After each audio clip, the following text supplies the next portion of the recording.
a chalk is shut down from vehicle 1 all the way to vehicle 4. Y'all got to go checked out by the medic, make sure you don't have no TBI. So we was experiencing TBI before they even made it cool to go say, hey, I might have TBI. If you're not groggy and you're not cloudy in your mind, get back on that vehicle, get going. Yeah. Wow. I done went through IEDs that didn't destroy anything. But the debris hit the 1114. Keep going. Yeah. Keep going. The ammo can't hit keep going. If you ain't dead, keep going. But, after that certain time, they started to put in better measures, right? So I don't think they wasn't learning a lot of things until they start taking a lot of deaths, right? Collateral damage. Yeah. So, okay, I'm going to learn from this person. I'm going to learn from this road. I'm going to learn from this commander. I'm going to learn from this division. When you start to learn, because the insurgents were understanding our SOPs and our TTPs. They were following us. They were recording us. And if you complacent, that's how they got you. Yeah. Right? I lost a lot of good guys. Even before we about to come home in 2 weeks, I lost my best friend, Curtis. And that was petty. I'm sorry, man. Yeah, him and his chain of command, his lieutenant and Sergeant Major got into it. Sergeant Major kicked him off the fob. They had to go back to Anaconda 2 weeks before we about to leave. They hit IED. He gone. He got a little daughter here. I mean, she's not little, no, she's 23. Shout out to Kaisha. Yeah, so that's how I remember. So I have a lot of moments where I love the military. Then I got a lot of moments where it's like I question. Like even me being a single parent. My son was born in November. I deployed in October, but since I wasn't a married man, I couldn't go home and see him. So I didn't see my little dude till 15 months later. So you punish me for not getting married? Because a lot of kids were going out getting contract marriages. I didn't want to do that. No. But so I can't see my son? Yeah, so when I got back, he didn't even know me. So that relationship was, they don't talk about the mental health with the kids that was deployed. My daughter that I went into the Army so I could get my life together, but I can't find her because me and her mom going through situations. And at the end of the day, it is what it is. You don't want to be a dad. I went to the Army to try to fix my life so I could do better. But you got the grandmother trying to bridge it. So they don't understand the things that go on with our children too. That's what we got to understand is, yes, I'm dealing with mental health and I'm dealing with seeing my buddies lose their life and we taking lives, but we bringing this stuff back home to our kids, our wives. I'm not married, to our girlfriends. What was the biggest life lesson you learned while being in the military? Man, biggest life lesson, man, is just, I guess, understanding that life is precious. I understood that when I saw my first, casualty that was in a green suitor with the flag on your right shoulder. Like, this is real. This ain't no cartoon. This ain't G.I. Joe. This ain't no game. Like, he not coming back. Like, I had a friend give me thumbs up on a helicopter saying he gonna come back. He ain't come back. But he said he was good. So these are the certain things that we go through that we process. And I still do. And people, what's wrong with, you don't understand. It's a lot of things in my head that I try not to talk or tell about because I don't want to be looked at as strange or different. I want to, you know what I'm saying? But it hurts. That's why I do what I do on my platform. I try to spread the positivity because you have no idea the demons I see at nighttime or in the daytime. So you get out of the military 2016. Yeah. Your nephew gets into some trouble. Mm-hmm. Can you walk us through what happened with that? Well, my nephew is TK. And, he had a buzz when I was in the military. And people was playing this song and, I wasn't paying attention. I didn't know. Was he a rapper then? He was rapping. I just didn't know. He was SoundCloud. So I didn't know. I would get him every summer, but he didn't tell me that, hey, I blew up. So a couple of kids were playing his songs in the barracks. And I'm like, oh, that's a dope song. Like, yeah, he's TK. I'm like, yeah, okay, TK 47. I still don't know. My sister at the time is in and out of jail, still in the streets. And that's his mom. That's his mother. So we can't find her. And when she would pop up, I make sure she's good. Where you at? I'm in the drug house. I'm coming to get you. I'm in San Bernardino. I'm in Compton. I'm in Long Beach. I'm in Texas. I would go with guns and go get my sister and bring her, try to clean her up, and then she would disappear again. So she didn't even tell me until I saw his name. And I was like, that looked like my nephew. And all along, this was my nephew that the privates was listening to. Everybody was, even in the clubs. I did not know it was him. Because, you know what I'm saying? That's my nephew, but I'm not listening to what he got going on in the streets. You know what I'm saying? But he popping. And I don't know. And I'm not really talking about it till one day we was in the office. They was like, Sean McIntyre, is Tamar McIntyre your nephew? And I'm like, yeah, he is. Oh man, he's a dope rapper. Look at, and they start playing me his song, The Race, and it's blowing up and he's on the run. And I'm like, that's my nephew. So I start calling around to my family. This is my nephew, not no nephew of a nephew. This is my nephew, right? So I'm like calling his mom, looking for her, looking for his sister, trying to find out where is my nephew. And then I start getting a hold on him because once he got caught, I went to his first court case. But I saw my nephew probably once a year. They would come to me, and his daddy would let him come to me, and I would make sure they were good and hang out with them and do the uncle things. I knew that he was intrigued with our artistic stuff and music and writing and color and all these things. But I'm like, I never put two and two together. Are you allowed to talk about what had happened with him to cause him to go on the run? What they say. I'm not obliged to talk about the whole court case because it's coming up. But yeah, he went on a run. He did a song called The Race. And he was, with a crowd that something bad, violent happened, but he didn't do anything. He was just there. So, And then he went out on the run. Yes. He made that song. Went viral, blown up. Got 100 million views, 105 million. Yeah. You know what I'm saying? So, he on Spotify has over 400 million streams. That's insane. Right. The Race. I know. 2016, that song came out. That song was, all the white people were listening to it too. We were all getting down out there. No, but that's a crazy story. Guilty by association, right? And he's locked up right now. Yeah. Is he appealing? Yeah, he is. I think his court case is in April or May. And it's just, my sister, his mother, is going to go. She's healthy now. She's in a better position. Fast forward that, we could come back to this. When I went bankrupt after my company, God told me to go get my sister. So I went to go find her. I'm still not married, and I need a woman's support, right? So, but my sister's tough. It's really no hugs and all that. She's tough. She'd pat me on the head or whatever, but she taught me how to thug it out, fight, do a lot of things because I didn't have a big brother. I had my sister. So I went to go find her, got her clean, brought her here.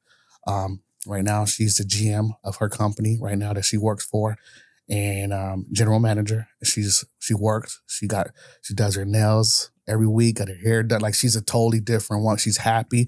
And all it took was love. All it took was, and I had to fight through it because we were still on our differences because she left when I was young because she didn't like the teachings of my father. That was put in her head by the other side. So my dad really was doing what he was supposed to do, but she was rejecting it like I was because it was foreign. He wanted the best for us. He didn't want us to say, oh, you Renee kids, so just go out there and do what she do. Y'all figure it out. Y'all hard, y'all tough, your mom tough. Nah, like he was like, nah, we're going to do it like this. And I didn't figure it out until the end, but my dad is my best friend. And my dad, when he comes to see me and my sister in Florida, he's happy because what he prayed for back then is happening now. And I'm so happy because she gets to talk to all her kids. She, I have a niece, Kayla, and I have another nephew, Cameron. That's her 3 kids. So Tay-K, Kayla, Cameron. And then I'm a great uncle. So she has grandkids. So I see them too. So I'm happy seeing her evolve with her family and giving it back. Like she went through a lot.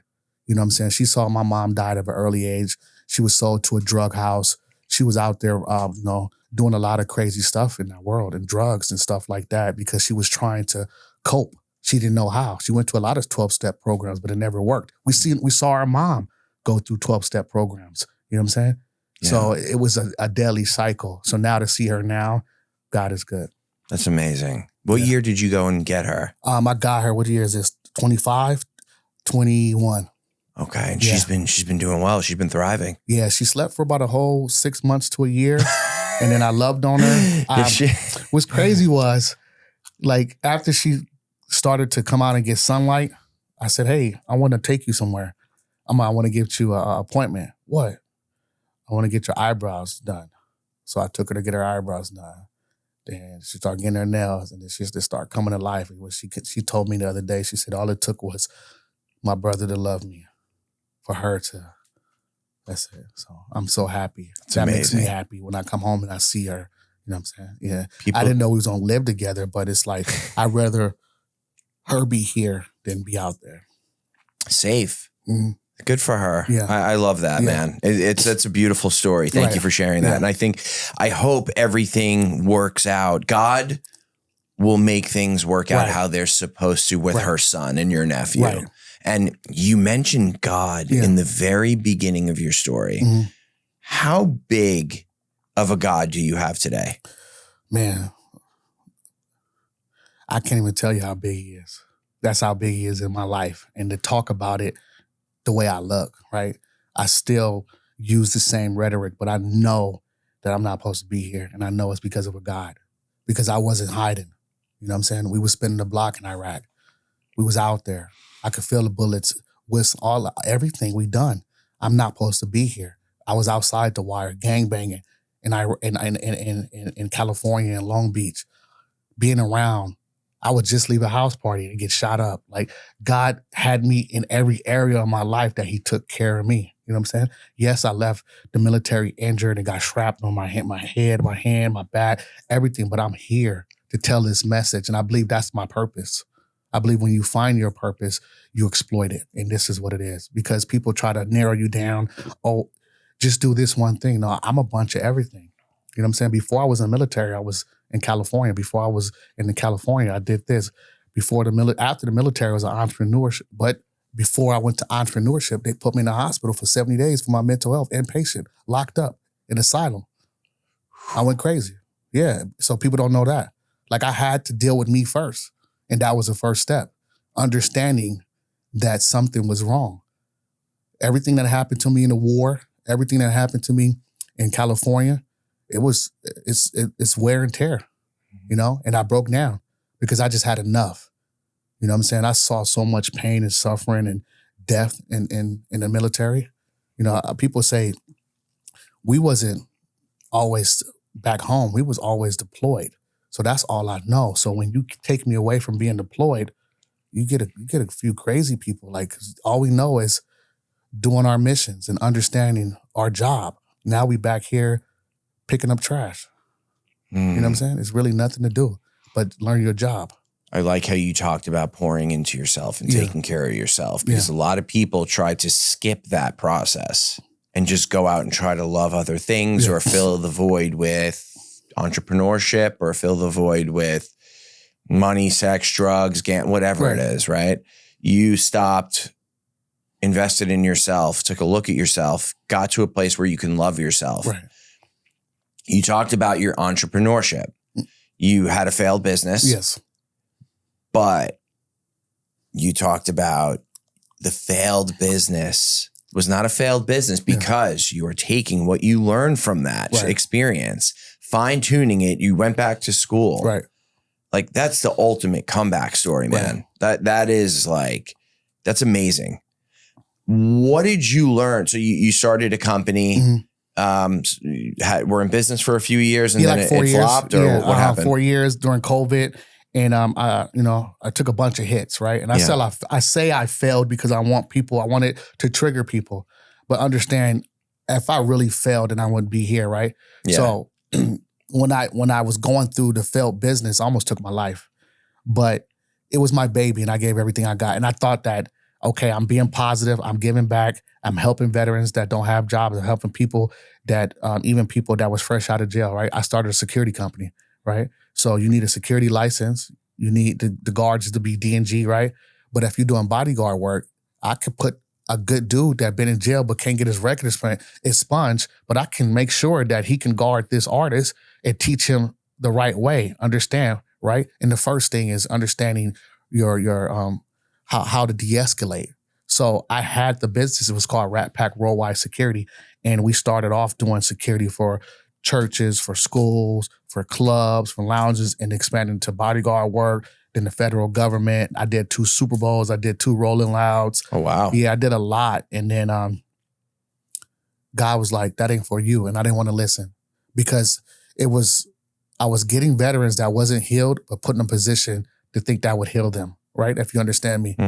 I was giving them good jobs, and it's a good scheme and maneuver, but it was only one JR, right? Everybody didn't believe in it like me. Everybody just wanted a paycheck. Everybody just wanted to scheme and betrayal and all in for themselves, right? And I was bad at managing it because I selected the wrong people, but I took full responsibility when my company went bankrupt. That's why I got a book coming out called A Good Heart Don't Pay Bills, because it talks about having a good heart and putting everybody in position, and you still don't win. For 4 years, I never paid myself as a CEO. I never got paid to do my security company CEO.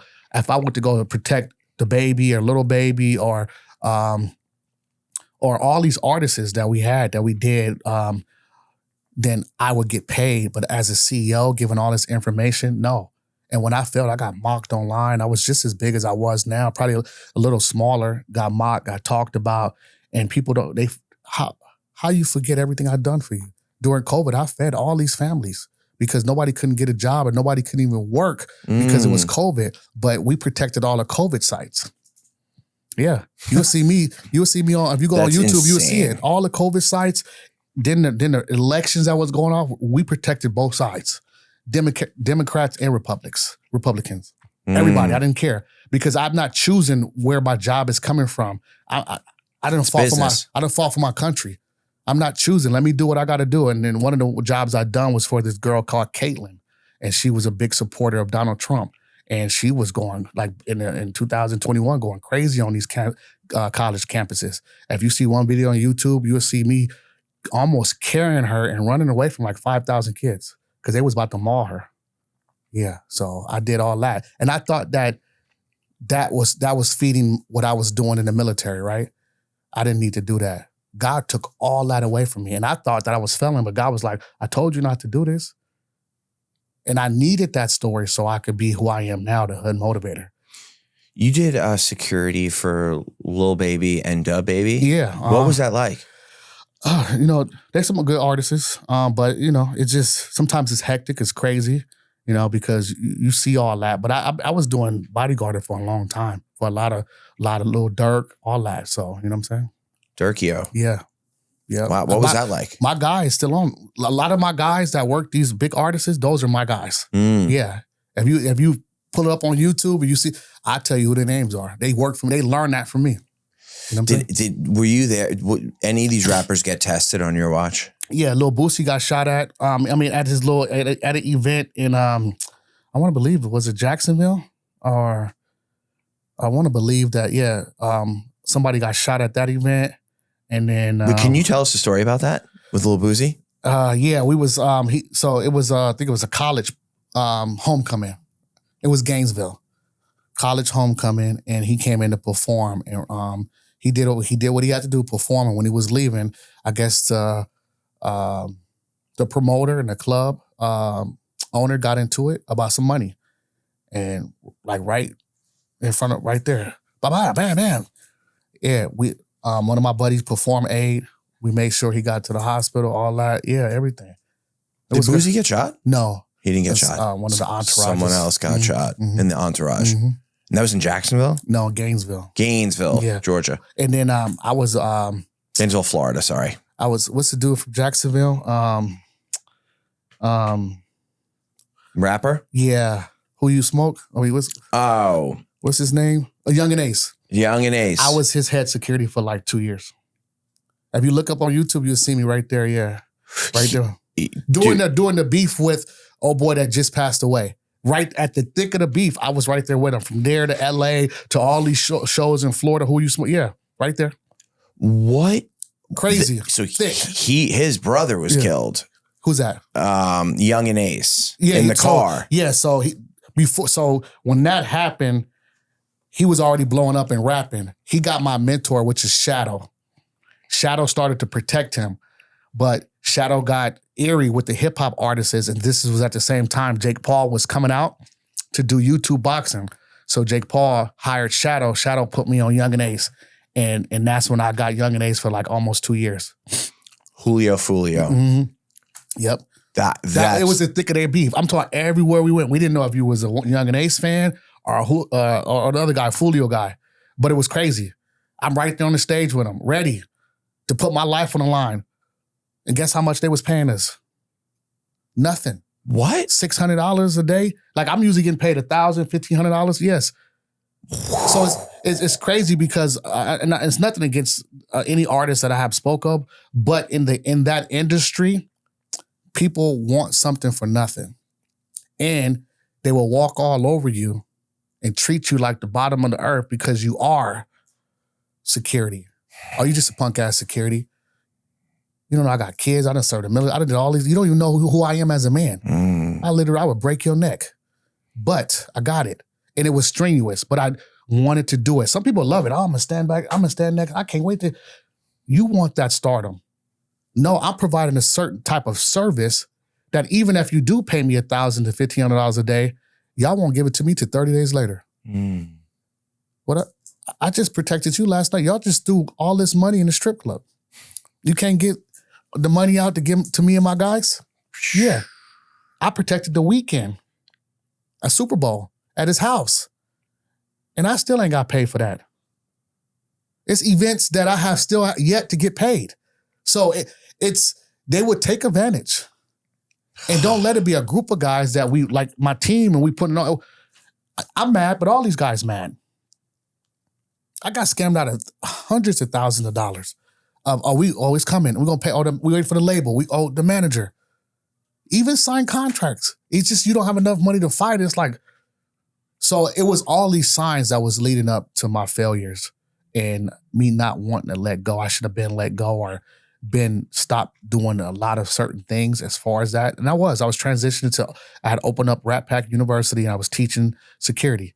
So I was getting away from the body. Y'all can have the bodyguard stuff because it looks cool, but it's not. You out 24 hours a day. You might be sleep 2 hours. You on your feet. Sometimes if you don't ask to get the feed, they ain't bringing you no food. People don't tell them stories. That's why I'm here to tell that story. And I don't talk about it all the time, but that's why I'm writing a book, A Good Heart Don't Pay Bills, because I put you in position with these guys. And if they like you, yeah, I like the way you look, you will protect me, but sometimes they're not paying you on time. Not if you the main guy. If you like 3 and 4 and 5 and 6, nah. And imagine if some of these guys are just 1099. Yeah. And this is their livelihood, you know? So I didn't got off jobs because you didn't pay yet. It's been 30 days. Who was your favorite rapper to work with? Favorite? Let me see. I would say this, the baby. The baby. So he is who he is. Straight up and down. He not faking at all. His brothers, like right now I could pick up the phone and call his brothers. Like really with the situation. If they look at, before it was us, his security, it was his brothers. And a baby, they call him the baby for a reason. The baby would get into trouble because the baby want to, you know what I'm saying? He could fight all his brothers. But they would tear that whole club up. I didn't saw him do it. Sometimes I didn't have to do nothing because, we on insurance. So, this dude, I'm talking about cracking faces. And one brother wanted to be a UFC fighter. And one brother, I was talking to him and I do martial arts, whatever. I know you a good fighter. I fight too. He's like, I never took a loss. I said, don't mess with me. You know what I'm saying? Like, but the baby, he's a good dude. I thought he got a bad rap. I think he speaks what's on his mind, but he's a cool dude. It's a lot of things I saw that I didn't like from his camp, and hopefully that he got that away. But shout out to him. He is who he say he is. Like by himself, he could cause havoc. Yeah, he called me. Hey, who is this guy on my detail? I don't like him. And I was in Florida and he was in LA. So I had to remove. He called me straight. JR. You know what I'm saying? But I got out the game, but he's a good dude. He had a bad rap. He is who he say he is. You know who he reminds me a lot of? 50 Cent. 50 Cent is who he say he is. 50 Cent He's just a businessman and he's smart. Yeah. But he is like without the mic, without 50 get down with you in the back in the garage parking lot. He'll fight. Yeah. That's the baby. Yeah. Without no security, he'd do it. The shootout in Miami. Yeah. Those were my guys. Those were your guys? Yes. His shootout? Yes. That was protecting him. I was supposed to be there that day, but I was on somebody else. The event that happened with Polo G, that in Miami, that the police, that was me. If you go to the news report, you will see me in the middle of the street. I was the only one that could talk to the police because I was articulate and I was his bodyguard. Usually the bodyguards, you don't get no type of rap because some of the guys don't have license. Some of them guys, they just big guys. Shout out to them. But they not really who they say they are. So if you go back and look at Polo G in Miami, when he got his mother, that was her. She was reformed. I'm the one that said, hey, calm down. I got him. Polo G was upset. He was pissed. But I was right there. So in all these little small hiccups, that's been me behind the scenes. Right there. You know what I'm saying? Who's the worst rapper you ever had to work with? The worst. Let's see. I don't. She knows. She knows. Let's see. We can keep it moving if you want. No, I'm just trying to figure out, like, was it really bad for me? Who's the shittiest rapper that you just like, fuck this dude? So it's not the rappers, it's the entourage. Oh. I don't like the entourage. Who's got the worst entourage?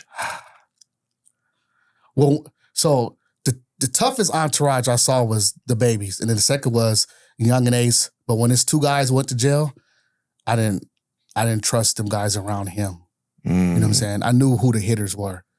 When the two guys from Young and Ace went to jail, they left. Once the strong arms left, but the baby, his brothers, like, yeah. You don't want to get in the mix up with them. They're just wild. They're ready to shut the club down. And fight all night, probably. Yeah. Just wild cards. Wild. You didn't know what they were going to do. But no, I knew exactly. Because that's how we were in California. Like, if we out in a certain situation and we checking temperatures, well, that's how they are. Like, what's going on? Do you know us? Like, and then, like, you can't beat him. He got too many brothers. Yeah, and they all fight. Yeah. Okay, so you blew up. Yeah. You are in a great place right now. You have been through a lot, the PTSD, even where you grew up, being on the street. Right. You kept defying the odds and facing adversity, getting through it, taking the education from those situations, applying it, moving forward. Right. Talk a little bit about some of the things that you implement in your life today that makes you the person you are today. I would say first, just giving thanks when I wake up in the morning, which that always been with me. That's part of my routine. Grounding myself, understanding who I am. And I say these I ams every morning. I am the number one motivational speaker in the world. I'm healthy. I'm wealthy. And I say them. I pray a lot, but those are the three things I say, and that's on my mirror. But that's part of my routine, and I make sure I take care of my body, make sure whatever I ingest, my water, take care of my vitamins, make sure I take my greens, creatine, all the things that I take. Even when I go walk my dogs, I make sure I leave my phone in the house. Now, I am getting personal with Mother Nature. I'm walking my dog, but I'm understanding and letting the rays hit me. Like, these are all the things that keep me going as a 40-plus-year-old man. You know what I'm saying? These are my routines. You know, and sometimes I go in the water, I ground myself, I have a pool. You know, I just do these things for myself because I'm a full-time student. So after I'm done doing that throughout the day, I go sit on my computer and I become Dr. McIntyre. That's amazing. Yeah. What's one thing that you would want the person listening who was in your shoes, where you grew up at like 16, 17 years old? What I want to say to them? Yeah. What would you say? What would you tell that person? Little girl, little boy, just keep going. There's endless possibilities, you know. Don't get discouraged by what you don't see. I didn't see this type of JR growing up. I didn't even know this person existed, right? This is never nothing I dreamed about. Maybe the first I ever dreamed was being a firefighter, and I didn't know how to do that. But other than that, it was like, okay, I'm going to be the toughest, you know, gangbanger or whatever, you know what I'm saying?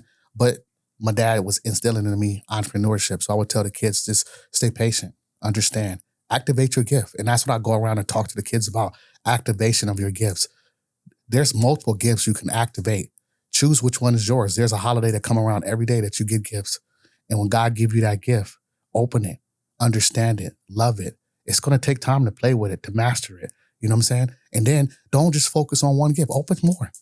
Because more might be the leg, it might be the arm, it might be the body, it might coexist with this. Camera with a microphone. Who wouldn't have known back in the day that was going to turn into a podcast? So it's just certain things that you got to activate. So I would tell them, kids, activate your gift. Understand who you are and don't give up. And when you need a light, look at me, look at my page, look at my YouTube, look at my Instagram, because I came from where you came from. I am you. Don't change. You don't have to be that person that, oh, he going to go in the military, he going to change. Oh, he going to go into education, he going to change. No. When I get into them rooms, I can choose whatever JR I need to be to get my rhetoric across. The last thing I want to be is JR from Long Beach. But if I have to take it there, I will. And that's it. JR, I want to thank you. Yes. You know, we were talking briefly when you were coming up here. You help a lot of people. Yeah. And there needs to be more people out there helping others. Right. Our society needs it. Right. Our society is in shambles since COVID. Right. We need it. Right. So I want to thank you personally for what you do and how much you help people, sharing your experience. And you said you wake up in the morning and you thank the Lord. Right. That's an act of humility. Right. You sharing your experience from where you were and what you were doing is an act of humility. Right. Just to help another person, not to make money, to help another person. So I commend you, man. And thank you for serving for our country so that we can live here in, you know, the way we live and we can do whatever we want. We can say whatever we want in peace and freedom. Right. So do you want to shout out any of your channels or anything? Yeah, definitely. I'm a motivational speaker. I travel everywhere and give out my speeches. I'm a life coach. You can find me at The Hood Motivator on Instagram, The Hood Motivator on YouTube, and JR McIntyre, doctoral candidate on LinkedIn. I share the same message. This is me. This is what I do. I don't care if I get one like, one share, or anything. I have to deliver this message that God told me this year. Wash, rinse, and repeat. And that's what I'm doing. Thank you so much, bro. Appreciate you, bro. Appreciate you coming on. Thank you. Yeah.